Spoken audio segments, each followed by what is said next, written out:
Hello বন্ধুরা, চলে এসেছি আমরা শুভদীপ স্যারের বাড়িতে। তো দেখতে পাচ্ছ চারিদিকে, মানে শুভদীপ স্যার কেন এত হাসি খুশি থাকে বুঝতেই পারছো, এত সুন্দর প্রকৃতির সাথে সংযোগ। তো আমার একটা প্রশ্ন আছে সবার কাছে, সমস্ত স্যার ম্যাডামের কাছে। তো সবাইকে জিজ্ঞাসা করছি, এটা তোমরা কি দেখতে পাচ্ছ চারিদিকে? মাঠ। মাঠ, ওকে, ক্ষেত। তো আচ্ছা, এটাকে ইংরেজিতে কি বলে?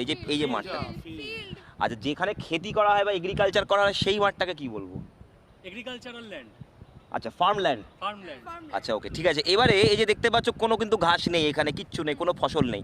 আচ্ছা, প্রশ্ন হচ্ছে, আমি যদি পুরো মাঠটাকে এবারে একদম পুরো কি বলবো গ্রিনারি করে দিই, পুরো একদম সবুজ ঘাসে ভরিয়ে দিই, তাহলে সেটার নাম কি হবে? গ্রিনল্যান্ড।